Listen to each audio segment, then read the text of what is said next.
want to make sure, just for anyone listening, something that I have learned. Depression is repression of emotion. It is a manifestation of some form of a deep emotion that's not able to be expressed.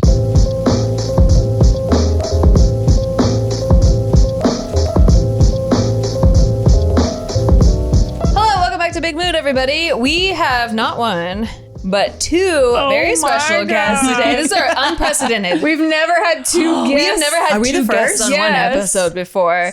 But Nikki Blades has been with us this whole day of shooting, and so she's in quite a few other episodes. Go check those out. And our very special guest of this episode is Miss Taryn Southern over here. We also have Jess. She's our other regular. Yep, just me. Just here. Jess.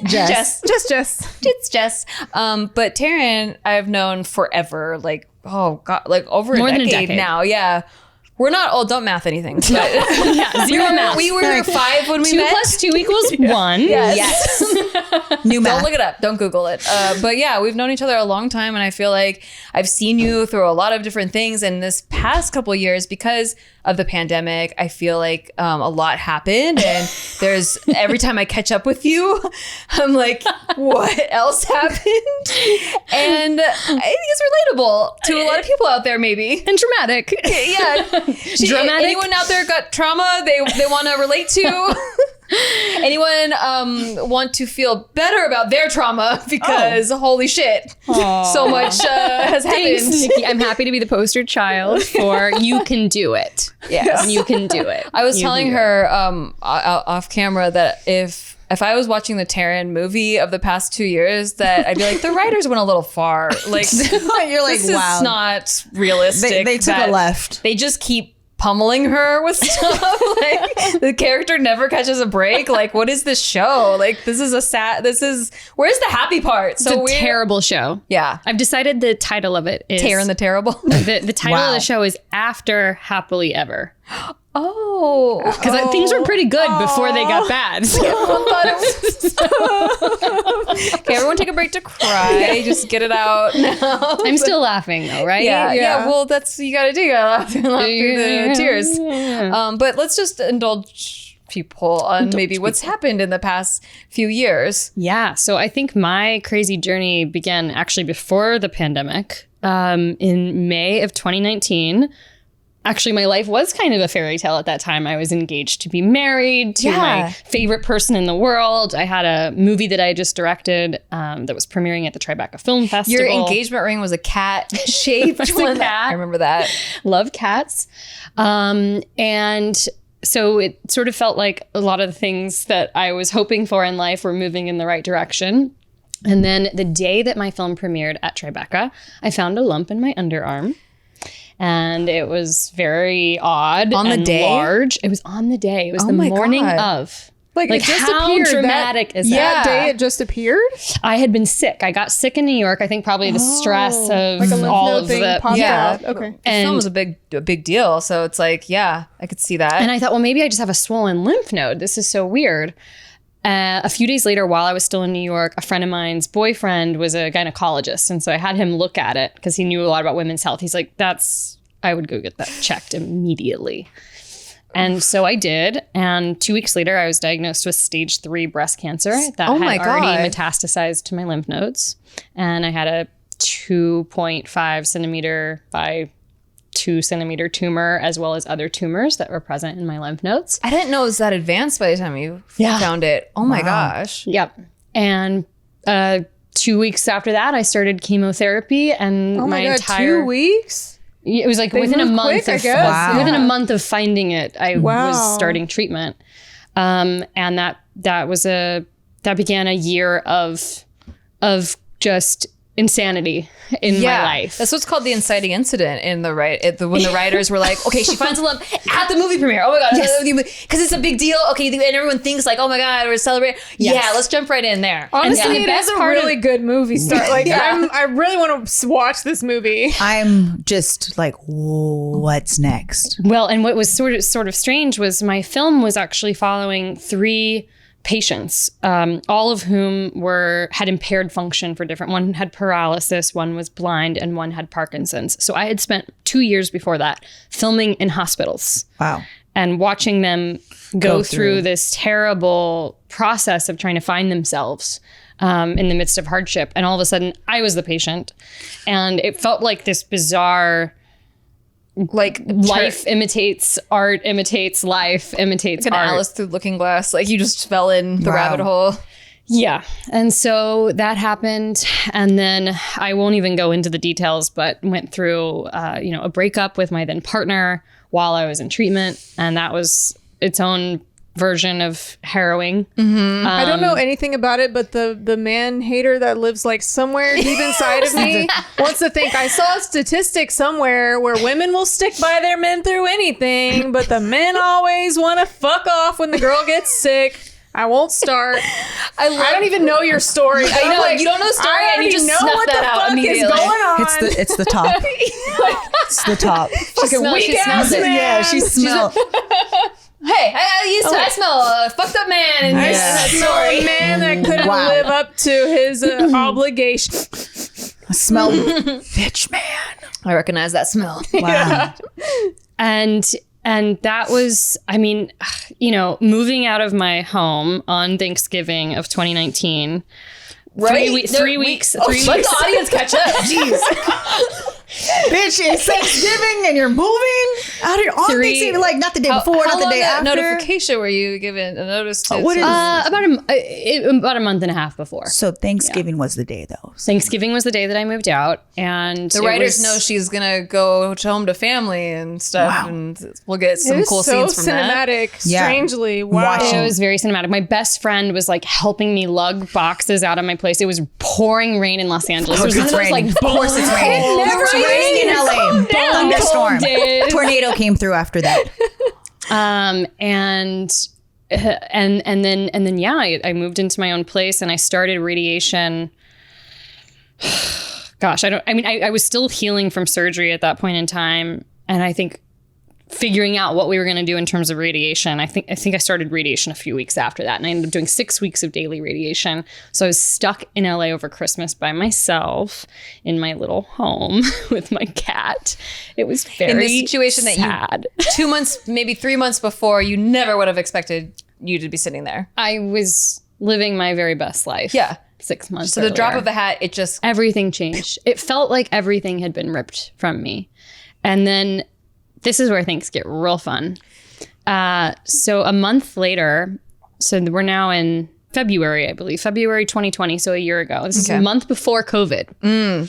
that's really I'm fun. doing my best to rebuild my life. I'm still in treatment. I've still got a port in my chest, and I'm getting infusions every few weeks.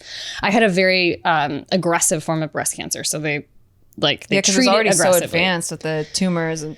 Yeah, and they're worried that once it's in your lymph nodes, it's in your blood. So they want to make sure that they get every little cell that could be floating around, even after surgery. So I was still in treatment, and I go on a meditation retreat thinking like this will be a really great way for me to just really cleanse, heal, lock in, start over, start fresh, clean slate it. And I get a call from my best friend Julia, who was staying at my house to look after my cat, and she'd come home and was screaming and crying because my home had been burglarized. Jesus. Someone had broken in through the kitchen window, smashed everything, taken everything, my laptop, my engagement ring, which I was no longer wearing, everything of value had been stolen. So really everything's been stripped from you at this point. Like just physically, mentally, emotionally. What else can we take? Yep. And then COVID hit. That's just like I can't even like it's too intense. Absorb how much that is at one time. The writers just it's like if you were watching this movie, you're just I'm turning the channel. You're like, if I'm watching this movie, I'm turning the channel because I'm like, I can't handle. Choose one: life-threatening disease, or a world pandemic, or a burglary. Like, just choose one. But this is the type of story that if this is all happening now, I'm wanting to watch to see how she gets out of it. Exactly. Yeah. What's next? Pandemic comes. Yeah. How was that process? Surely for you? Things start looking up. You know what was interesting? I think when I was going through all of it, like when I was in treatment, when I was going through the breakup, I was almost in some bizarre survival mode. I mean, where you actually are in some state of shock. Of course. And you can't process everything that's going on. Do you stop feeling or stop being shocked by things? Or like, are you kind of numb to a little bit? Like I was, what's next? Whatever. Yeah. And I had a 50% chance of having to continue on chemotherapy for an additional year, which chemotherapy was a nightmare for me. And I had a very aggressive form of chemo. Can you explain a little bit why? Because I think when people hear chemo, at least when I hear it, it's like, I know what it is. Like it's a radiation therapy, but I don't really understand. Like it's actually different from radiation. Oh, it is. And I still had to do radiation too. Oh. Chemo is an infusion. It's a cocktail of poisons that you're given to target the cancer cells. And so everyone who receives chemo receives different chemo depending on their cancer type, what organ it's in. And so depending on the cancer types, some chemotherapy drugs you can actually are livable. Like you can still function, you can go to work. Some of them aren't that bad, but it just depends on the science and what you had. I had a form of breast cancer called HER2 positive breast cancer, which my aunt passed away from 20 years ago. And 15 years ago, if you had HER2 positive breast cancer, it was a death sentence. Wow. And the new drugs that they have are amazing, but they're rough. Yeah. They are rough. So I had 4.5 months of that and I felt stripped of my ability to do anything. Yeah. It was like you have this port that's implanted in your chest and they, for 6 hours, ingest these chemicals in your body. And my chemo cycle was on a 21-day cycle, which meant that usually by about day 3, day 4, I started feeling bad. By day 5, I was in a nightmare of epic proportion. And then that would last for about a week. And then you start slowly feeling better. And by day 20, you finally feel like yourself again, and then you go back and you do it again. Oh my God. I was so terrified of having to do a full year of that. I remember just saying to my therapist at the time, I was like, as long as I don't have to keep doing that. Yeah. Aww. So that was when I found out that I didn't have to keep doing that. It was like, it made everything else livable and manageable. Oh my God. You're so strong. You're just like one of the most resilient people I've ever met. Like I remember when you were going through this period and looking at it, like seeing online, like your post, because you posted about this whole process as you were going through it. And I'm just like, she's so fucking strong because she has a smile on her face the entire time. Like you are like explaining the process that you're going through. You're able to articulate like everything. And you just are like this shining like beam of light, like of like being able to like help other people while you're going through it and explaining everything and treating it like almost like this is what phase of life I'm in and this is my adventure and I don't know what's going to happen next, but you're like embracing it. And but seeing that on social media and then hearing you say it in real life too, it's like there's this whole aspect of like, you didn't, after I turn off Instagram, I'm like, oh wow, that's a crazy story, but you go and you're living.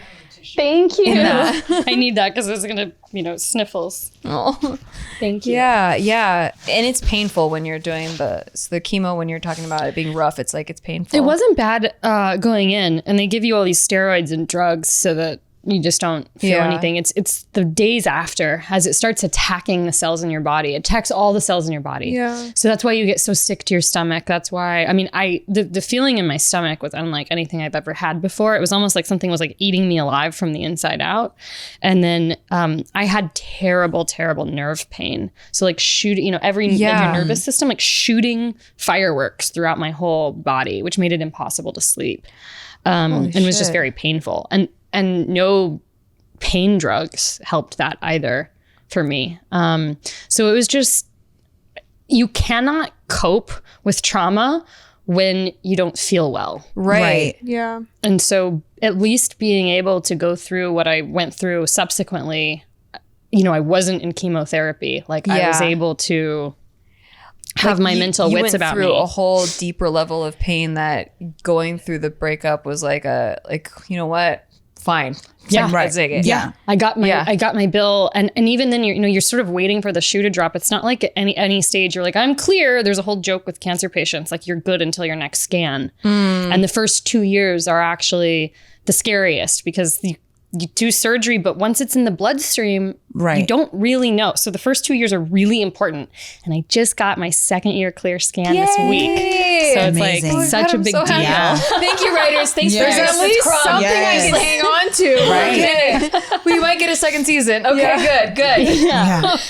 But you're always like waiting for the shoe to drop. But I will say, like, being able to be healthy through that was really important. It wasn't until a year after, even a little bit more, a year after I had started treatment. So really summer of last year was when I started having PTSD. Yeah. Like really bad PTSD. And I lost a friend of mine who had also been going through treatment at that same time. She was diagnosed a week after me, I think. And What are hearing the odds? Like your close friend, did she have the same thing, or did she have a different type of cancer? she also had breast cancer, but a different type. Yeah. And we had sort of become, friends while we were going through treatment together.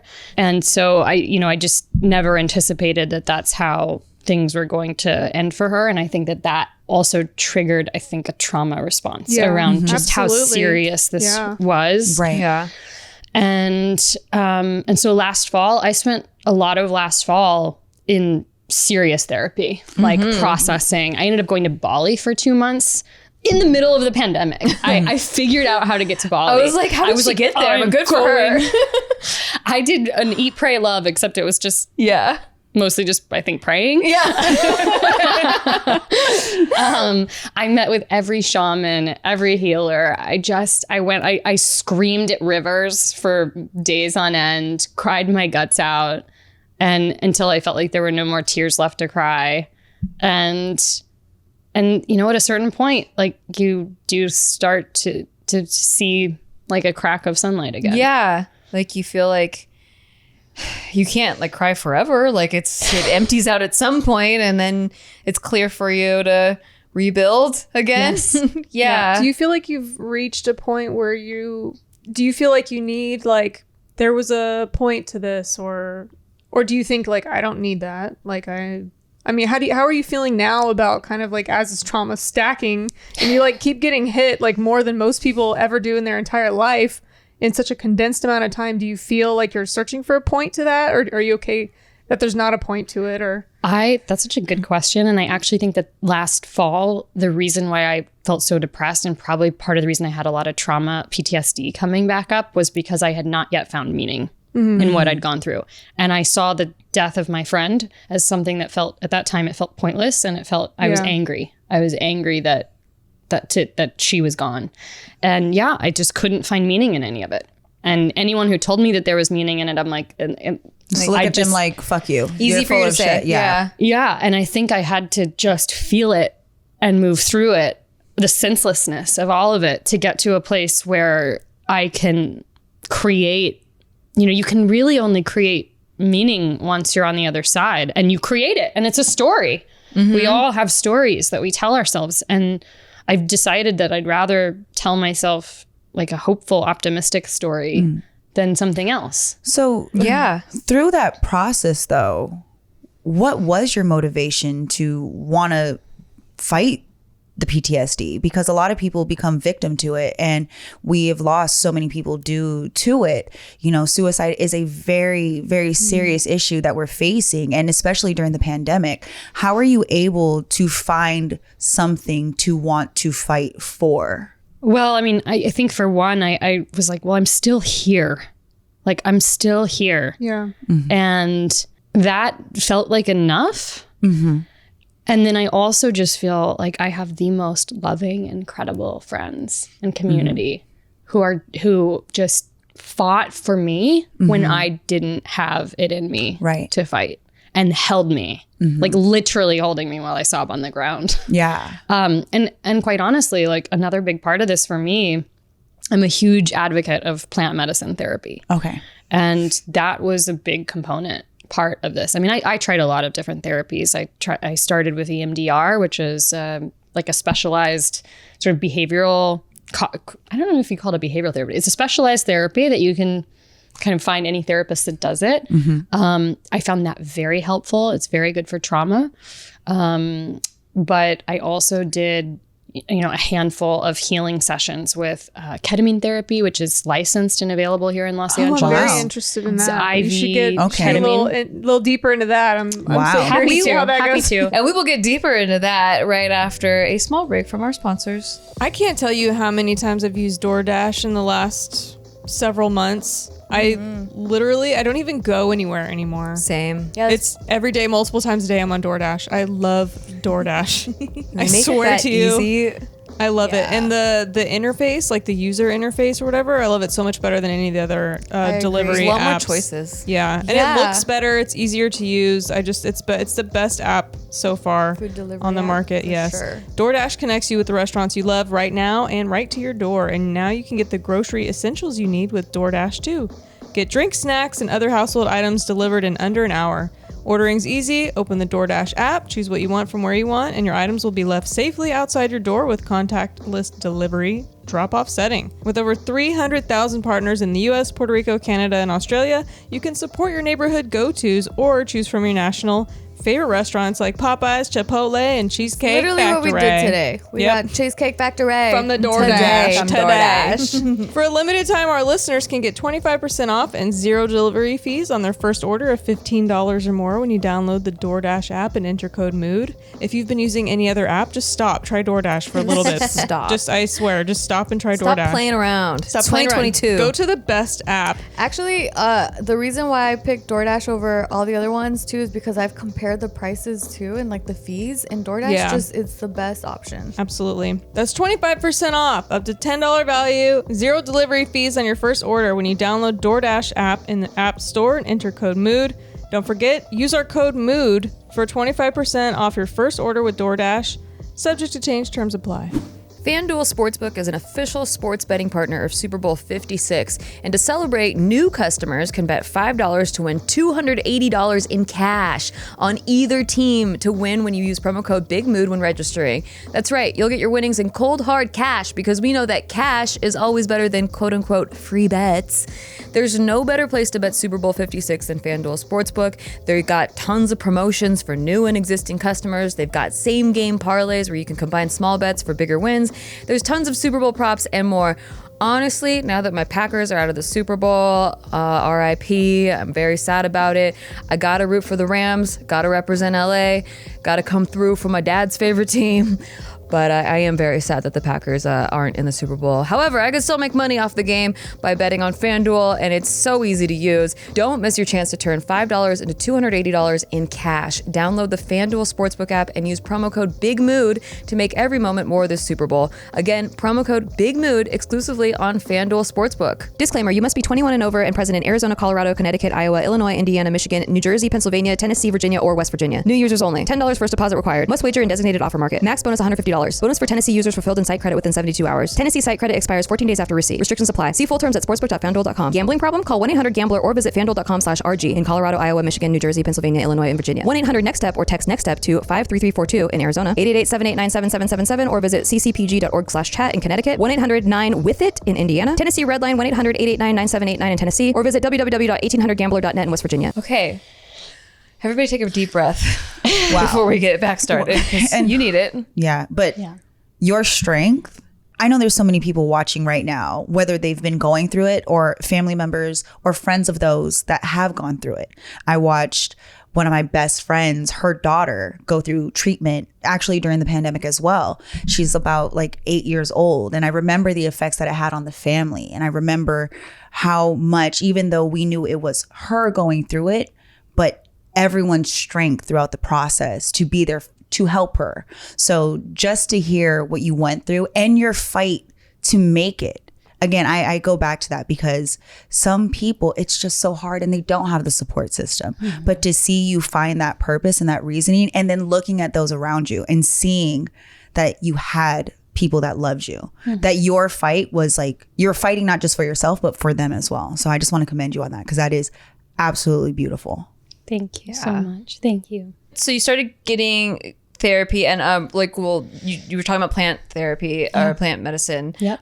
So what is ketamine therapy? I've never heard of it. So there's a number of different compounds that would count as plant medicines. I actually don't know if we can count ketamine as a plant medicine, but it is a psychotherapeutic medicine, and it's a psychedelic. I believe that it is. Is it kind of like microdosing?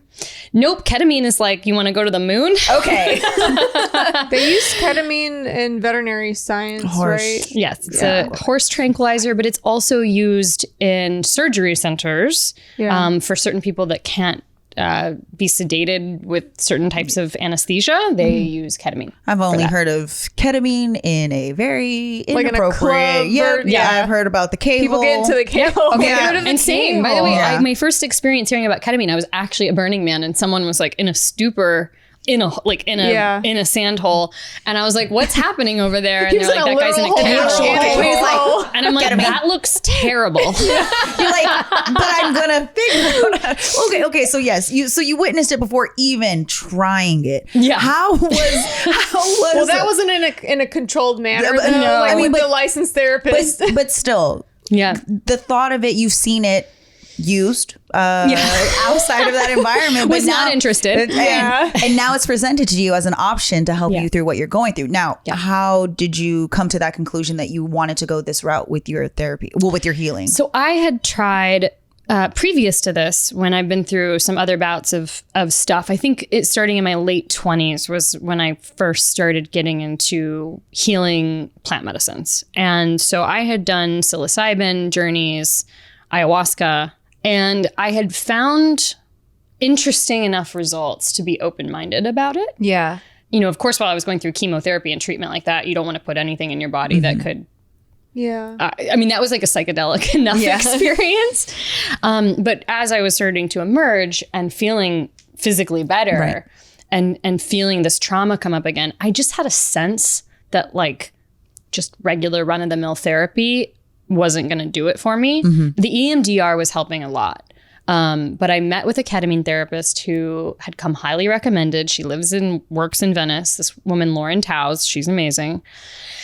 And you can have it prescribed for anxiety and depression. So I thought, all right, I'll give this a go. And I did it. And oh my goodness. I mean, I was actually stunned. I was like, wow, this is pretty intense. This is pretty powerful. It was on par with my ayahuasca experiences. Wow. Yeah. Wait, so did you see visuals? Oh, yes. Okay. Oh, yes. You're in, but different than psilocybin or ayahuasca. Those tend to be highly geometrical, kind of fantastical, dark. Ketamine was like, imagine being an avatar where everything is in 4K. And your brain is creating these beautiful. Would it be more like MDMA vibes, kind of like more happy, lovey, kind of like soft? Or does it depend on your state of mind? MDMA, you're not you're usually not having visuals on MDMA. I suppose, right? Some people more can, like but softer, kind of just like softer, brighter, happier kind of vibe? Or ketamine, well, it's also a tranquilizer, so you're relaxed as you're experiencing what your brain is creating for you. And I don't even know if they necessarily know the mechanism of how it works, or at least if they do, I don't know.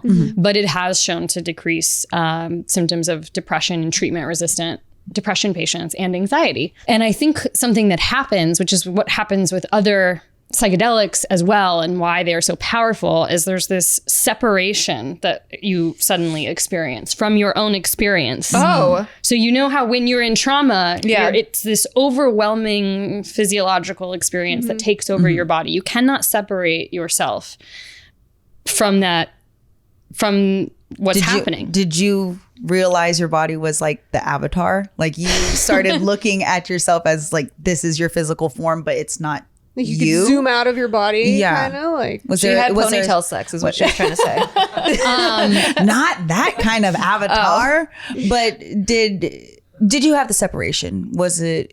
I think what happened more on ketamine for me. Gosh, all of these medicines are so different, which is fascinating. But I think what ketamine did for me was I did feel this like cosmic connection to everything. That was like it was unmistakable and gentle, and made me feel like a sense of it's all okay. It's all okay. And all of your pain is so beautiful. And if you can hold that, and it's indescribable because it's what you're experiencing, you're embodying. It's not just a mental thing. It's like it's going to every cell. It's like nothing can be taken from you because you're one with everything, and you just feel that instead of it being a cerebral thing of like, okay, I am one with everything, and yes, and this is how it works. It's like a feeling you felt of it. Yes. being You connected. believed it. I totally believed it. And I saw my disease as a manifestation of my dis-ease Yes. with certain things in my life where I had not had a voice or not felt I'd had a voice and not used that voice. And so I started making these interesting connections through the experience of how empowered I could be now that I can feel in my body the manifestation of uneasiness and anxiety and what that does. And sort of seeing the cancer as like what it can a weird create. gift of that. Have you ever read any books by Louise Hay? No, but I'm very familiar with her. And Okay. her- Yeah. Well, for those of you out there, there's a book called Heal Your Body, Heal Your Life, or Heal Yourself, Heal Your Life. I don't remember, but there's two. Like, it's like Heal Your Body. Look up Louise Hay, and it is exactly what you're talking about right now, where it's this like where your dis-ease and your stress can manifest into physical form in parts of your body. And she actually breaks down, and I don't know, it's been so long since I've read the book, but she breaks down like what parts of your body, like let's say there's something in your neck, it's associated with you not wanting to change. Like it's like different parts of your body that are experiencing disease or pain, or you're getting hurt or continuously injured in the same part of your body. It represents something that you're storing there that you need to work on, like as a whole person. And I just thought that was always so interesting. And then that reminded me of that yeah, your body if you don't deal with it, like if you don't process your anxieties, emotions, your stress, it actually creates a physical illness or disease in you. I think a lot of our ailments that we have are connected in ways that we just have no understanding of yet in scientific medicine, that we will, because we'll have the tools eventually, but around how our emotional and cognitive states impact our body. I mean, we know stress is bad, right? Yeah. We know that people die earlier who are under chronic stress. And it can cause like blood pressure. But it's also one of those things like, yeah, we know stress is bad and it can kill us, but we don't treat stress. Because you can't That's right. We take a pill. Yeah. when We don't, say this is- we don't treat it. We look at it like Everybody has stress. Right. Yeah. So that's kind of like a very throwaway, like stress, you can become sick because of stress. But at the same time, if you tell someone you're stressed, they look at you, there's a lack of empathy around stress until it's too late. Until it's like, I was so stressed, now I became sick, and now you care. But we don't, I feel like we're still learning how to be empathetic towards others. Or recognize the root and like, oh, why don't you relax today? Because you need it. Your body needs it. Yeah. Yeah. Yeah. And so developing that sort of radar and antenna internally and noticing when things are off, I think it's become a big focus through this journey, this healing really journey. Awesome. That's really cool. You can't really, when you're going through it, be like, well, it was all for this reason. But as you continue along the path, you're like, okay, I'm connecting some of the dots. Like, if I hadn't gone through this part, then I wouldn't have realized that you can possibly prevent more things from happening by eliminating the root that may be stress and maybe like the anxiety and all the stuff that I'm not addressing. 100%. Yeah. And as things unfold, you find new meaning in them. And life just become a very interesting chapter book.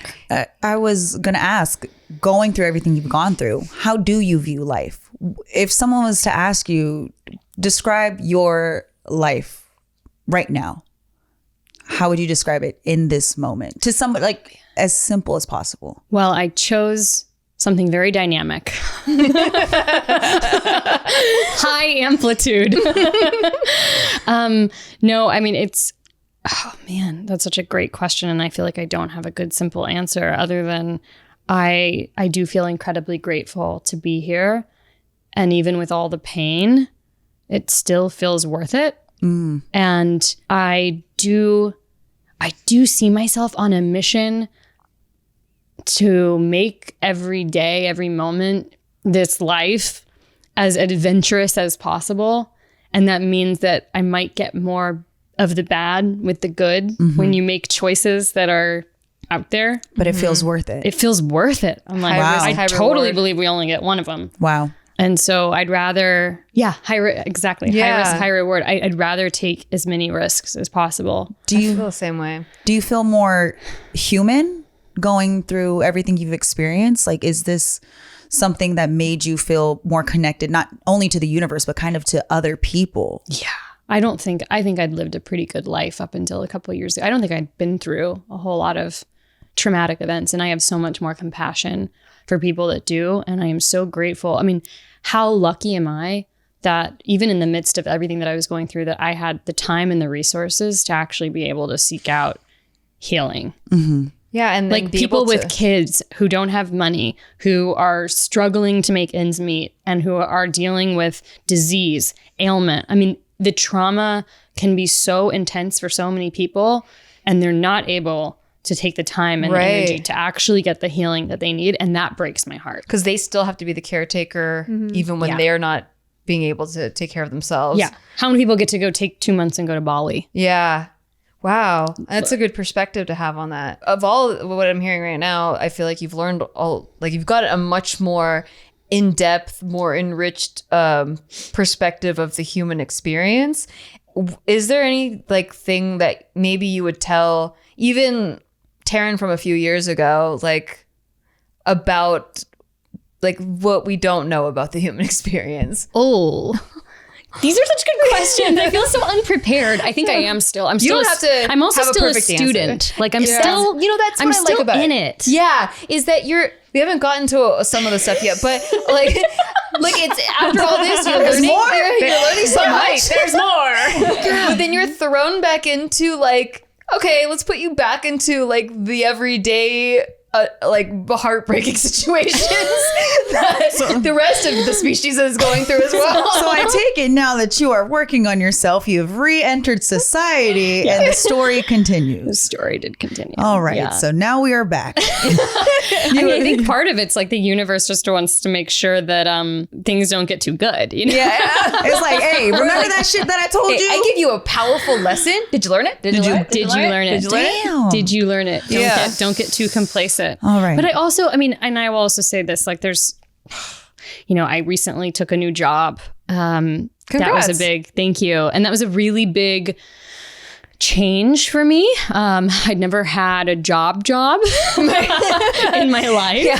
Isn't it funny that I'm not, it's not a shocking thing because I feel like a lot of us in this space have been whoa, you have a job now? That's crazy. Yeah, it was a big shift. And because I've, like Nikki, been doing entertainment my whole life and kind of had my own, just was running my own ship and doing a lot of different projects.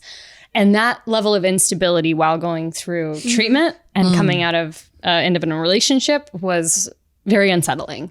And so finally this year I kind of called it in. I was like, I don't know if it's a job or if it's just a new way of reorienting, but something needs to change with the career. And so I took a job, and I love it. And it's been a big shift in the way I go about life, but that has been. Can you say what you've been working on? So I'm creative director of a company called BlackRock Neurotech. Oh. They're an implantable device company, and I first started working with them through this film that I directed several years ago, where I followed patients who had implantable brain-computer interfaces. Yeah, I got to see the movie. You did. Can people see it still on Netflix? Is people it on can Netflix watch it on or- Amazon and Apple, I think. Okay. Yeah. What's it called? I Am Human. I Am Human. Wow. Yeah. It's really fascinating. I know what I'm it's watching tonight. very in depth. Yeah.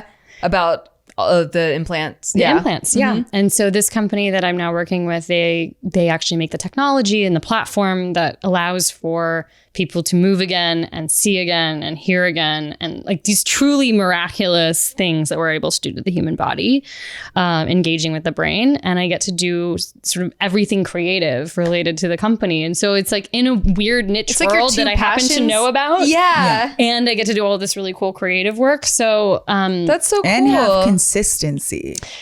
That I needed like one stable. Yes, that jobby job will remind you, because Monday through Friday you still got to come in. That job is gonna be there. You got to be there. And sometimes it's that constant thing. Yeah, it's like the structure. Like you are creative still, but now you have a structure to be creative. Because you're like, I don't know how I feel, but you've figured out how to merge your worlds. That's right. And get the stability that you need during this time. Because it sounds like this was the only stable thing. I'm just reading the room. The story, I'm picking up the energy from here. And I know she's like, and yeah, this sounds great, but there was other stuff that was going on at the time. So the consistency of the job really, the stability of the job kind of gave you a bit of peace of mind. I think like that I was could put my feet on helpful. solid ground for a little bit. Yeah. I mean, 100%. When you have the loss of a partnership, loss of your health, I think loss of a job, moving, I mean, all of these things. Yeah. Each During one a of pandemic. a pandemic. Yeah. You know, each one of these things will force the ground beneath your feet to falter. Right. So having one thing that can feel stable Yeah. is tremendously helpful. So I totally get that. very grateful for that. But yeah, I mean, I think ultimately, I don't even remember where, because you had this beautiful segue. And Oh, I was saying now you're back into like kind of like the you're back to normal problems that are still heartbreaking, but they're like, so you recently went through a couple breakups. Like normally our whole episode is like, oh my god, the breakup, that's crazy, and like we're talking about one breakup the whole time, and this is like now you're back into like a relatable level of problems, but it's still like so heartbreaking because you're in it right now. Yeah, I fell in love with someone, and we had this just really amazing relationship and connection. But due to, I think, a lot of things outside of my control, and maybe his control too, but it just didn't work out. And so I was telling Nikki, I was like, the last 3 weeks, the first 2, I was like back in the bed, lots of tears, A lot of ketamine. Yeah, didn't go back to ketamine actually. No K-holes. No K-holes. Only using it when necessary.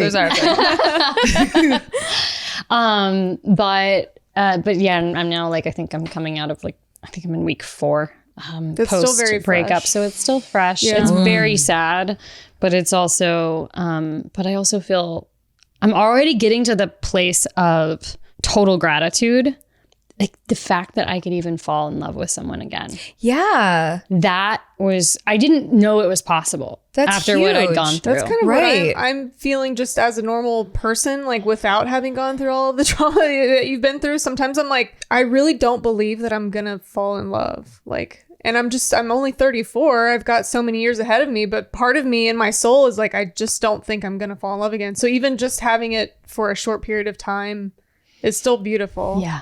Yep. And I carried that exact fear. I was like, there's just no way I'll be able to fall in love in the same way again. Yeah, and open myself up to that type of thing. We're going to take another break, but when we come back, get ready for, after this ad break, we're going to get more heartbreak. So Please prepare yourself. Get the tissues ready. Thanks. The most joyous podcast. These days, it feels like online shopping is the only shopping that we really do. Come on. That's why today's sponsor, Honey, comes in clutch. It's the free browser extension that scours the internet for promo codes and automatically applies the best one available at checkout. Honey is basically your online shopping best friend. It seriously saves me so much money every time I shop online.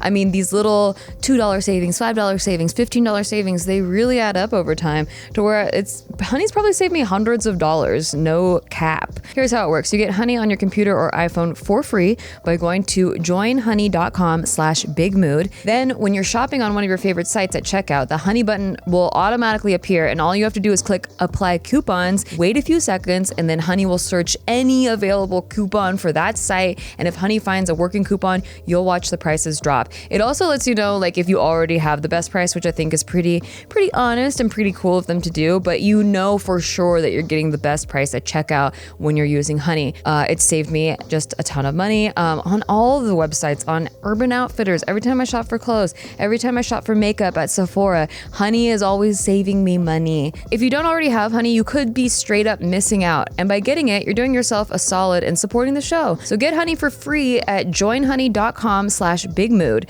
That's joinhoney.com/bigmood. If you sell stuff online, you're definitely in the right business. More people are shopping online than ever. That means a lot of orders coming in and a lot of orders you'll need to ship out fast. That's why online sellers love ShipStation. No matter how much you sell, ShipStation makes it super easy to manage and ship all your orders from all your sales channels faster, cheaper, and more efficiently. No matter where you're selling, whether it be Amazon, Etsy, or your own website, ShipStation funnels all your orders into one simple interface that you can manage from anywhere, even on your cell phone. You'll get access to amazing discounts with major carriers, including UPS, FedEx, and USPS. You can easily compare carriers and choose the best solution every time. With ShipStation, small businesses can now access the same rates usually reserved for Fortune 500 companies without the contracts or commitments. It's no wonder ShipStation has more 5-star reviews than any other shipping software. Ship more in less time. Just use our code BIGMOOD to get a 60-day free trial. That's 2 months for free. No hassle, stress-free shipping. Just go to ShipStation.com, click on the microphone at the top of the page and type in Big Mood so they know we sent you.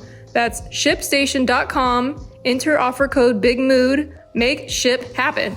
So you're moving on from a heartbreak. But one thing that you had mentioned off camera too was that in a way, like, all these things are crazy and devastating, but it made you much stronger and able to, like, have the confidence to know that, like, yeah, this fucking sucks. Like, I'm going through something, it's heartbreaking, it's devastating, it's painful, it fucking sucks. And also, I know I can get through it because I've gone through way worse than that. Yes. And you feel the pain coming on. And now I've learned all these techniques, like, where do I feel the pain in my body? Having these kinds of conversations when you're so, you can be on the bathroom floor sobbing, but to actually say, where do I feel it in my body? Can I give it love? There's all these different tools that I've used to help soften the edges of what's happening and to kind of move through it. But I do feel, when I feel things coming on, I'm like, I've been here before and it will pass. Yeah. It will pass. That's kind of where I'm at again. I'm like, all right, this is painful and I'm going to be okay. And I have, like, just, again, constantly gratitude. Like, what are the beautiful things that I can take away from this? That's so awesome, because I really do believe in that. Your mind is really powerful, like, more than that anyone gives it credit for, and the mind over matter thing. But not just that, but, like, you really can shift your physical being from your thoughts become things, and by shifting towards that gratitude state, because everyone goes like, what are you grateful for? Okay, like, everyone's got problems, but what are you grateful for? Make a gratitude list. I hate that when you're going through a depressive episode, when you have depression, and they're like, well, make a gratitude list. Like, there's so many people that lose limbs every day, and you like, look at you with arms. But like, really, like, actually, being open and being like, okay, I'm really grateful that I have this, and embodying that, and like, reminding yourself of that, it does lift something off of you that makes it less heavy to carry and get through life. I will also say that, because I went through a depression last fall where gratitude was very far away. Yeah. And I want to make sure, just for anyone listening, something that I have learned. Depression is repression of emotion. It is a manifestation of some form of a deep emotion that's not able to be expressed. Mm-hmm. And whether that's because your own body is not allowing you, or your mind's not allowing you because it's in protective mode, whatever that is. And it could be unconscious, right? Mm-hmm. It could be that there's PTSD, there's trauma, there's something but I believe this, and from a lot of the literature I've read, it seems to be true. So whenever I feel like a depression-like thing coming on, I tell myself that this is the moment that I gotta go to the scary place. Because I have felt that gratitude only comes after I'm literally screaming and crying my heart out. You're right. Yeah. And actually moving things out of my body and creating space. You can't use gratitude to repress, to continue to repress. Yeah. Because the toxic positivity that people talk about it's like, put on a happy face. Happiness is a choice. Yeah. It's like, okay, but you have to feel the real shit too, like to process it. Yeah. And to be grateful, you have to truly feel grateful. It's not something I just say, I'm grateful for living. Yeah. When I'm depressed, I'm not. When depression is hit, and there's been times, like, again, feeling is, we had discussed this, identifying where it is and what I can do. And sometimes you got to feel the shit. I want to say, like, a couple weeks ago, I was glued to my couch and everything I've ever gone through decided to visit me that day. And all I knew is that I needed to just sit there and breathe through it. There was no going to the gym. There was no making a phone call. There wasn't anybody that could help me other than me, but to feel it. I felt as though my chest was pushing to my spine and it was pushing me into my couch and I couldn't move. And no matter how grateful and no matter who loves me, I couldn't feel it then. Yeah. But there's something with muscle memory, and when we've gone through certain things, that our body learns how to take over. So with sports, you do the same thing over and over and over and over again, so that when it comes time to perform, you can do it. So when you were describing what you had gone through, I was like, your body has muscle memory now. You know what to do when the situation arises. So you understand that this sucks, but my body and I know what this feels like and what we need to do to get past it. And so when it happens again, I'm prepared. And every day you practice these things that make you feel like living is worth it, and gratitude is in you and not just something you're saying out loud. It's like you're taking that ground ball every day. Whether you miss the ball, you just know that when you're in the game and it's really time, when that day that the depression feels like it's going to win, there's something in you that just says, no, we've done this before. We can get past it. So sharing that, it's very, very relatable to a lot of people. Because depression doesn't come with one traumatic event. Some people just it can feel be a pile Lives, you know, and you can hear somebody that's actually gone through so much. And people that do struggle with depression are struggling with that feeling of guilt. Like, why don't I feel grateful? Yeah, and it actually adds on to it, because I feel guilty that I feel sad, even though I can't help feeling sad. And I'm not sad about a thing that's logical. It's just there. And I'm like, and now I feel bad for feeling that way. 100% to it. Yeah. But 100%. And as you hear people talk about their experiences with depression and how they make it to the other side, it's hopeful. It gives people hope. Because again, no matter whatever you're going through, we're all feeling something and everybody's experiences are different. So finding that purpose, that reason, is amazing. And you even sharing, and I feel like we still haven't even gotten into the grit of what it is to be on the other side of it, because now you've survived so many things and you are grateful for the things you've survived, but life hasn't stopped yet. How do you look towards the future? Like, what is something that keeps you so optimistic outside of knowing that you have like this purpose? Is there something that you feel that just drives you? I actually do feel really excited about the future, which is interesting. I feel driven by a couple things. I think I feel driven. I have just a genuine love for life. And I think I have honed in on the people and the things and the routines that give me even tiny amounts of joy. So like just instituting a practice of these various things just allows me to be more present and feel joy more frequently. Also knowing and accepting that pain is part of that. Yeah. But I think the excitement for the future is like, it's kind of funny. It's an epiphany that's come out of all my pain, which is like never a dull moment. Like, really don't know how things are gonna go. So true. Like, my life's not boring.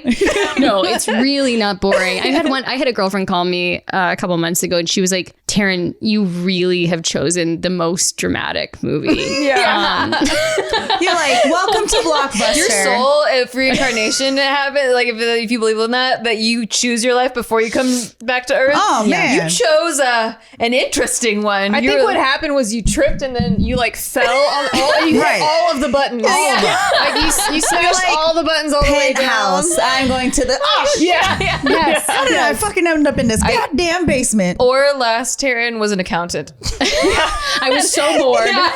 I was so Like, this is in my next life, I'm gonna have some drama. Yeah, I want to play bumper cars with the edges of the Matrix. Yeah. All of them. I do have a question. Yeah. Now with this plant therapy stuff, were you at any time before starting any of that religious or spiritual in any way? And then after trying the various like ayahuasca, ketamine, like do you feel any difference in kind of like Spirituality or So- religious type of way? I grew up in a pretty religious community. My parents were Christian, are Christian. Wichita, Kansas, pretty conservative, Right.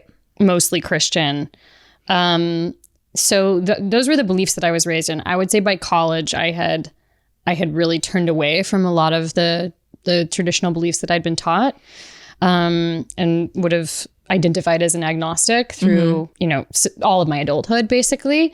Which, by the way, I think makes trauma really hard when your core belief system is that everything is sort of random and nothing really matters. And fortunately or unfortunately, I am science brained. Like I don't totally, even with therapy, I'm like, tell me why this works. And it's and then it actually Need to works know for me the once how. I understand the why. But And so much of spirituality is not understanding the how or the why it works. yes. Yeah. Also, why so many people reach for it. That's right. That's right. It's like, save me I don't want to do anything. You save me from my pain. Yeah. So if you get too far in one extreme, of course. Yeah. And so, but it was a slippery slope. And I feel like through my different plant medicine experiences, I always had a tricky relationship with the word spirituality because I associated it with religion. Right. But 100% experienced magical, mystical moments that are inexplicable and seem on some level to give you certain codes to the universe that you just either cannot access in regular life, or we just don't have the time and the energy and the space to access them.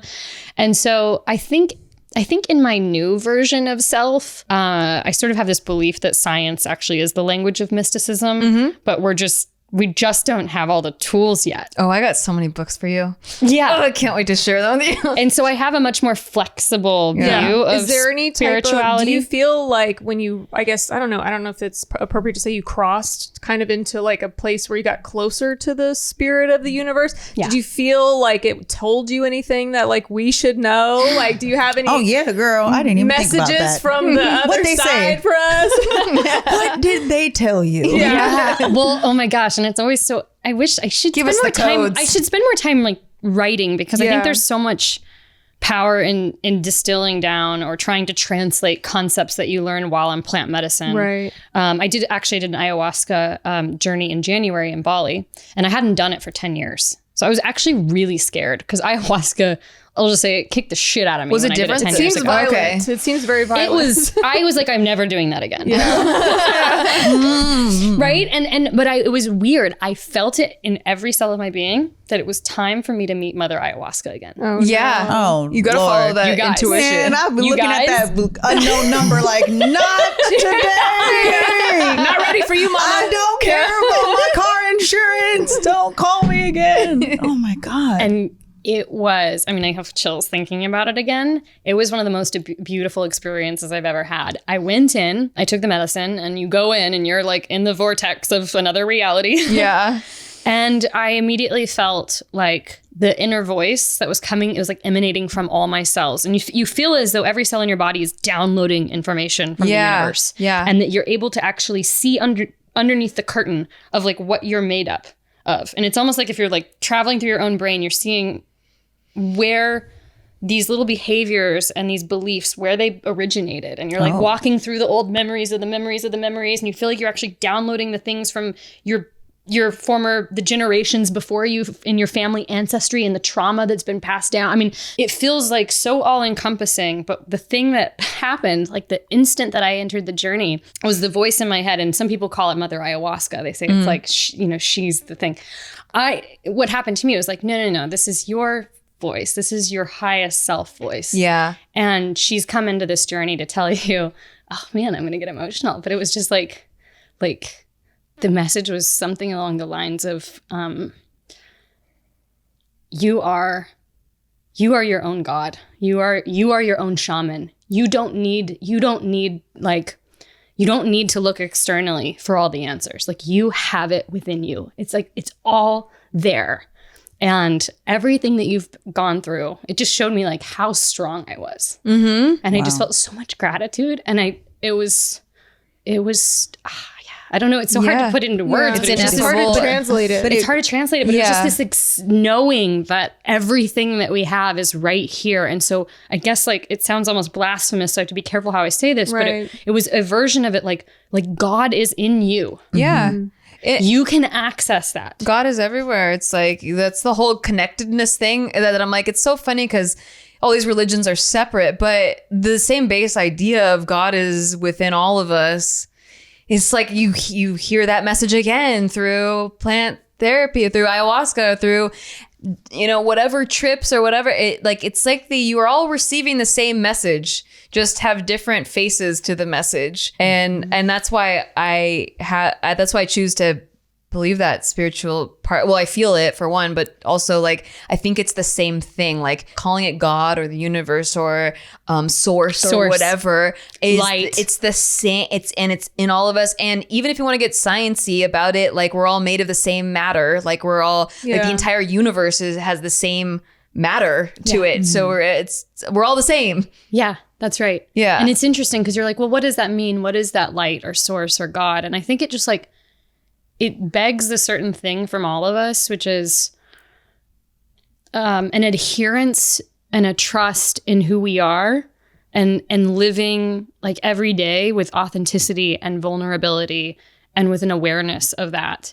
And I think where people start to have a really troubling time on plant medicines, and I will put myself in this category, and the first time that I went in was I was living in a way, the manifestation of my life was directly in friction with what I actually felt was right for me. Mm-hmm.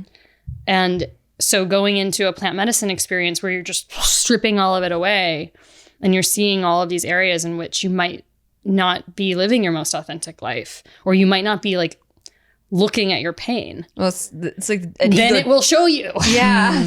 If you haven't gone through an ego death, like it's your ego that's wanting to hold on to this, like, no, we're keeping this. We built this. Like, we worked really hard for this. Yeah. And I don't care if it's not the authentic. It's this. Like, this is us, baby. Yeah. And then that status. Yeah. So the money further you whatever apart it is. you are from that, I think that's the first time you went through it. You were probably experiencing like what was trying to be an ego death. Yep. And then the second time it's like, you already got stripped of everything. Your ego was killed by that point. So Mother it was dead. She was very gentle. She was like, remember this guy? Yeah, we ran all over the car. She's like this, look, baby, I already put you through enough. She was like, look, you listen. Good. Because guess what? Because if you didn't, this was about to be real bad for you. Yeah. But it seems like you got that nurturing. I felt like a blanket got put over me while you were telling your story. Like, I was just wondering if you've had these conversations with other people that have gone through these experiences or traumatic events, because as you've been talking, I can feel if you're in the room and you can feel someone being genuine, they radiate and it's different. There's a different type of energy that you're giving off. I could feel it at one point in my chest. I could feel the like pain and just it feels motivational to fix my shit or to start doing the self-work so that when these days do come that are hard, I can get through it to where it's like, okay, because she said the first time she met, that was the evil stepmother ayahuasca, right? That wasn't the mom. This was the stepmom, like some Cinderella shit. And I'm like, I don't want to meet her. Maybe I got to do some work before I go. Maybe I need to work on myself before, because I was like, oh, that sounds terrible. Yeah. Oh my God. I'll strip my own clothes off. That's what I'm saying. I was like, look, I'm dealing with my shit by myself because she sounds messed up. But through the process, I mean, but it does feel like do the work now while we can, so that when those days do come, we're able to reach into whatever it is that we believe in. Self, the universe, God, whatever it is, your friends, your family. So again, this has been an interesting experience being in the room and to feel it. So I hope that everybody that's watching right now is able to even get a bit of what I took away, because I don't know anything about you. I didn't know anything. Yeah, we kind of threw you beforehand. randomly. We threw you in here. Hi, very nice to meet you for the very first time. But it is an amazing way that you've told your story. So thank you. And I hope that everybody that's watching is able to take something away from it, because I feel like this was important. Absolutely. Thank you so much. That means I'm gonna so do some much. ketamine for sure. Wait, it's not I'm just kidding. Girls trip. I'm gonna be like, trip. I'm gonna be like, oh, look at that text message. I am not going to that one. We could stay here in this spot and have a trip. Yeah. Well, I've heard a lot about ayahuasca. I've never experienced it or DMT or anything, but it sounds like in a controlled environment with someone that knows what they're doing, and With it's a very healer important. or therapist. With a healer or therapist. Yes. Not on your own. Not No, you DIY could style. re-traumatize yourself. Absolutely. I've heard those stories as well. So I'm always very vocal about yes. But yeah, I feel like maybe we're shifting towards these alternative therapies and alternative medicines, and it's interesting to see where it goes. But yeah, check out Taryn on everything. She's always working on something really fucking cool that will blow your mind, and I don't want to hype it up too much, but like every time I look at her, whatever she's working on, it's like, okay, now she's working on how AIs can make blind people see again. That's all right. It's like, what did I do with my day? In my life? So I'm played with I cats should today, go so fuck myself with my day. I put my thumb up because my her asshole day is today. so So check her out at Taryn Southern everywhere. And is there anything else that you want anyone to know about? Or Thank you Roy? so much. Thank you for having me so much on. for I being really on. appreciate it. And Love you. I mainly just update Instagram now. I don't really do any of the other social media things. So if anyone has questions about plant medicines, I'm actually going to do a post about plant medicine Awesome. Yeah. this week. So Well, you got us can interested. learn a lot about it. There we go. You are definitely interested. Yes. I can feel you. I'm like, gimme. No. Well, thank you so much for listening, and then leave a comment for Taryn. And we hope that you are feeling very grateful and blessed for your life and those around you. Hug everyone around you, and we will see you next time. Bye. Bye.